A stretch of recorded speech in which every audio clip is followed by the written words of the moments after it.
Sajek valley বাংলাদেশের অন্যতম একটি পর্যটন কেন্দ্র। সাজেক ভ্যালি বাংলাদেশের সবচেয়ে বড় জেলা রাঙ্গামাটির সর্বোত্তরে ইন্ডিয়ার মিজোরাম সীমান্তে অবস্থিত। সমুদ্রপৃষ্ঠ থেকে প্রায় 1800 ফিট উচ্চতায় সাজেক ভ্যালির অবস্থান। তো এবারের যাত্রায় আমরা যাচ্ছি সাজেক ভ্যালি, আর এটা হচ্ছে আমাদের সাজেক ভ্যালির প্রথম এপিসোড। আর এই এপিসোডে থাকবে আমরা কিভাবে সাজেক ভ্যালি পৌঁছালাম, কোথায় উঠলাম এবং কোথায় কোথায় ঘুরলাম।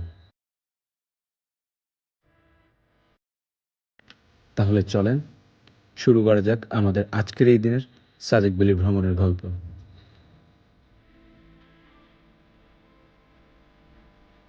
আমার এবারের গল্পের শুরুটা ছিল ফেনীর মহিপাল থেকে।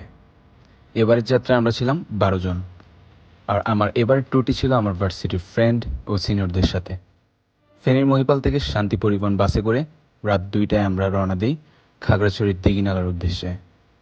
সাজেক রাঙামাটি জেলায় পড়লেও সাজেক যেতে হয় খাগড়াছড়ি হয়ে। যাওয়ার পথে পাহাড়ের আঁকাবাঁকা রাস্তা আপনাকে মুগ্ধ করবে।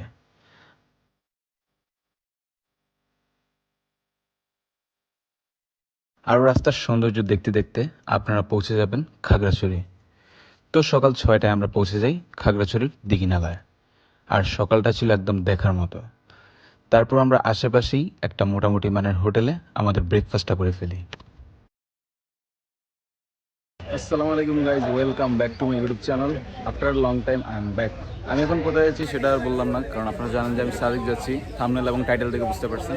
তো আমি এখন আছি খাগড়াছড়ির দিঘিনালায়, আর এখান থেকে হচ্ছে এখন একটা চাঁদের গাড়ি ঠিক করব। তো আমরা এই চাঁদের গাড়িটা ঠিক করে ফেলছি।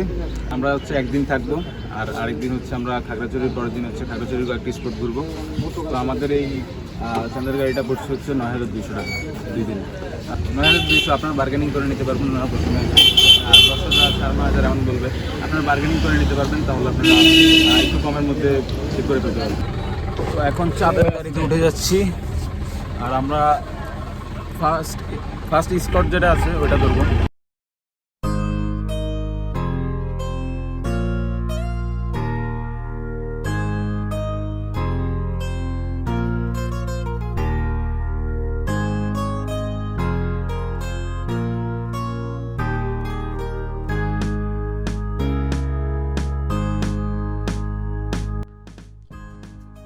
তো যেতে যেতে আপনাদের সাথে কিছু ইনফরমেশন শেয়ার করি। দিঘিনালা থেকে কিছুক্ষণ যাওয়ার পর আপনাদের দেখা মিলবে আর্মি ক্যাম্পের, যেখানে কিছু দোকানও আছে, আর কিছু দোকানে আপনারা পাহাড়ি ফলও পাবেন। পাহাড়ি পেঁপে, কলা, পেয়ারা এসব চাইলে আপনারা খেতে পারেন। তারপর ওখান থেকে দীর্ঘ প্রতীক্ষার পর সকাল 11টায় ছাড়বে সাজেক যাওয়ার প্রথম স্পট।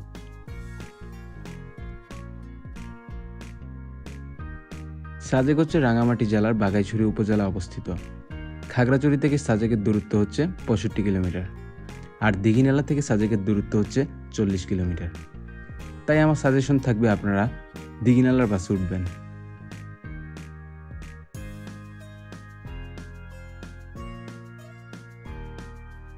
সাজেকে আসলে আপনারা অফ ডে অবশ্যই অ্যাভয়েড করবেন, কারণ তখন সাজেকে মানুষ বেশি হওয়ার পাশাপাশি কটেজ ভাড়াও থাকে আকাশচুম্বী।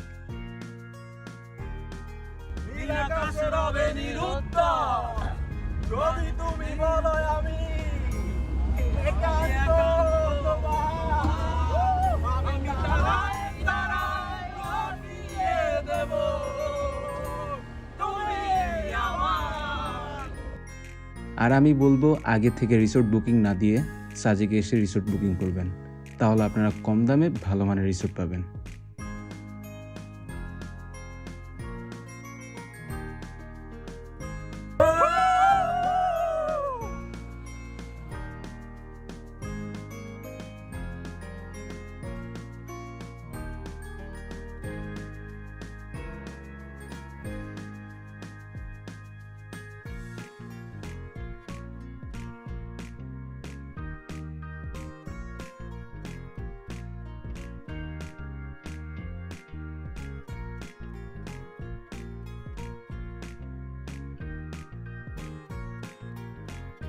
তো প্রায় দীর্ঘ 1.5 ঘন্টা পাহাড়ের এই মনোরম দৃশ্য দেখতে দেখতে আপনারা পৌঁছে যাবেন সাজেকে।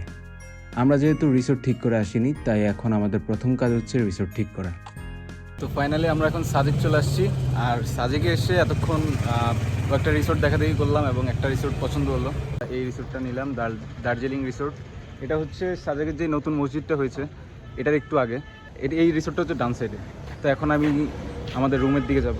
তো আমরা হচ্ছে নিচতলায় 3টা রুম নিয়েছি, আমরা যেহেতু 12 জন আছি। আর এই হচ্ছে একটা রুম, এই যে ডাবল বেড, এখানে 4 জন ইজিলি থাকতে পারবে। আর এবার ওয়াশরুমটা একটু দেখাই দিই। ও সুইচের সমস্যা। এই যে এটা হচ্ছে ওয়াশরুম, মোটামুটি। আর এই যে এটা হচ্ছে আমাদের রিসোর্টের বারান্দা। এই যে এটা হচ্ছে আরেকটা রুম 206। এই যে এটা আরেকটা রুম, রিয়াজ ভাই, হিমেল ভাই।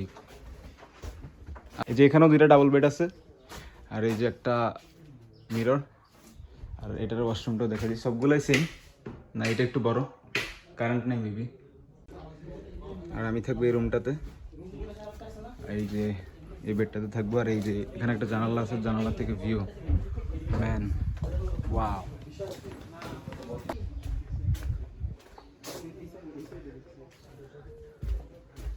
এখানে হচ্ছে আমরা আরেকটা রুম নিয়েছি, এটাও same.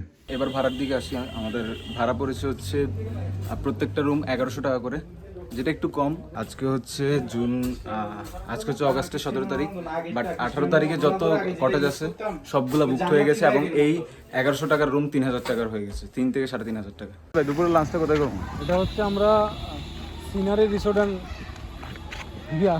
Resort and restaurant scenery, ও এটা সেটা 3 বেলার প্যাকেজ নিয়ে নিয়েছি। দুপুরে খাবো, রাতে খাবো এবং সকালে খাবো। দুপুরের আইটেমে ব্যাম্বু চিকেন থাকবে, রাতে বারবিকিউ থাকবে এবং সকালে বুনা খিচুড়ি। ও সেই এটা তো ভালো। এবং, খুব চিপ রেটের হ্যাঁ, মধ্যে, cheap এর মধ্যে। অ্যারাউন্ড 430। যাবে যাবে যাবে যাবে।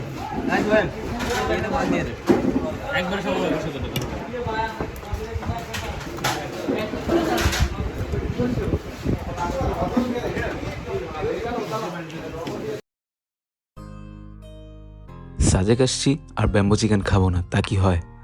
যদিও আমার কাছে ব্যাম্বো চিকেনটা অতটা ভালো লাগেনি। সাথে ছিল বাঁশকোরাল, আলু ভর্তা, ভাত, পেঁয়াজ ভর্তা, ডাল। এগুলো দিয়ে আমরা আমাদের দুপুরের খাওয়া দাওয়া শেষ করে আমরা যাই আমাদের কটেজের দিকে বিশ্রামের জন্য।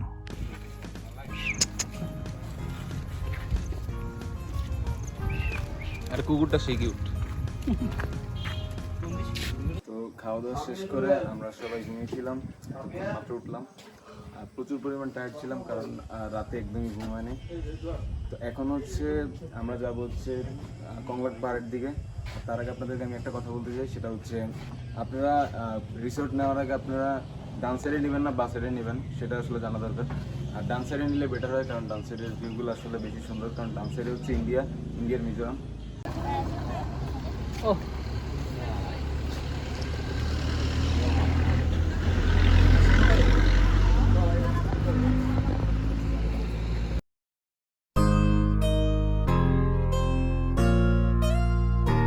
তো বিকাল 4টায় আমরা বের হয়ে পড়লাম কংলাক পাহাড়ের উদ্দেশ্যে। সাজেকের সবচেয়ে আকর্ষণীয় জায়গা কংলাক পাহাড়, যেখানে আপনারা চাইলে বিকালটা কাটাতে পারেন আর সূর্যাস্ত দেখতে পারেন। চাঁদের গাড়ি আমাদের কংলাক পাহাড়ের নিচে নামিয়ে দেয়, বাকি পথটুকু আমাদের হেঁটে কংলাক পাহাড় পৌঁছাতে হবে। আমরা যেদিন গিয়েছিলাম প্রচণ্ড পরিমাণ গরম ছিল, যার কারণে খুব অস্বস্তি বোধ লাগছিল।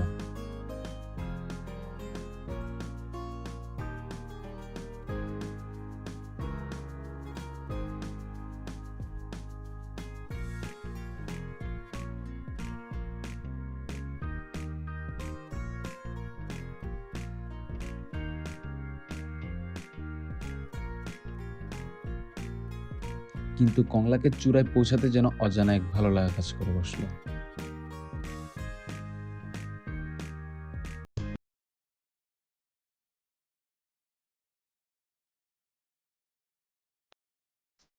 কংলাক পাহাড়ে সূর্যাস্ত হওয়ার আগ মুহূর্ত ছিল দেখার মতো। সারাদিনের ক্লান্তি যেন এক নিমেষে উধাও। তবে সব মিলিয়ে কংলাক পাহাড়ে কাটানো বিকেলটাই ছিল আমার এবারের ট্যুরের সেরা মুহূর্ত। আর খুব তাড়াতাড়ি যেন সন্ধ্যা নামছিল, কারণ পাহাড়ে খুব তাড়াতাড়ি সন্ধ্যা নামে।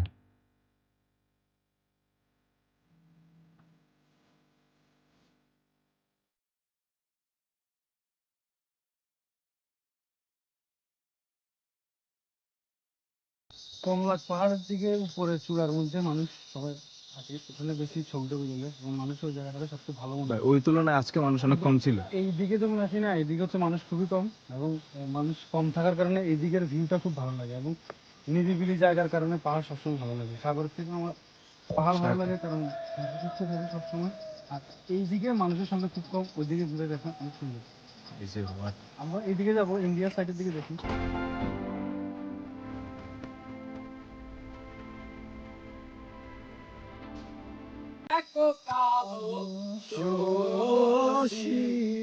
আমি হব বলে চরণ দাসী, আমি হব বলে চরণ দাসী।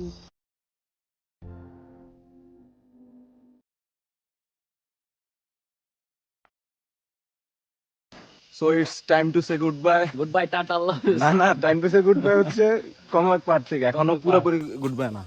তো কি অবস্থা ভাই আপনার? আজকে কেমন লাগলো সারাদিন ঘুরে? সারাদিনের অবস্থা হলো আমি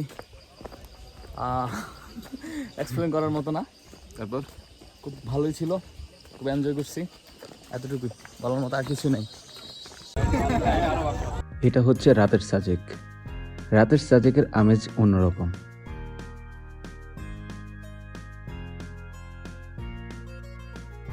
ঠিক সন্ধ্যা নামার সাথে সাথেই সাজেকে বসে অনেক রকমের ট্র্যাডিশনাল ফুডের দোকান।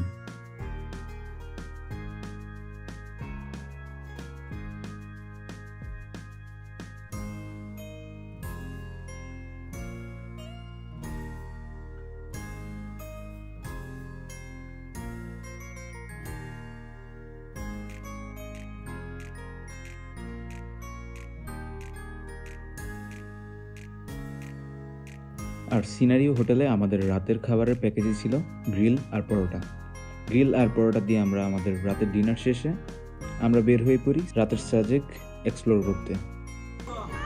রাতের বেলা চা খেতে খেতে এভাবে সাজেকের সৌন্দর্য উপভোগ করবেন। শেষে কটেজে ফিরে আড্ডা আর গানে মেতে উঠি কটেজের বারান্দায়। আর সেই রাত যদি হয় পূর্ণিমা রাত, তাহলে তো আর কোনো কথাই নেই। গাইবে তুমি আর মনে, আমি আকাশ পাখা। তো এভাবে শেষ করি আমরা আমাদের প্রথম দিন। দেখা হচ্ছে আপনাদের সাথে দ্বিতীয় এপিসোডে। সেই পর্যন্ত আপনারা সবাই ভালো থাকবেন, সুস্থ থাকবেন। আল্লাহ হাফিজ।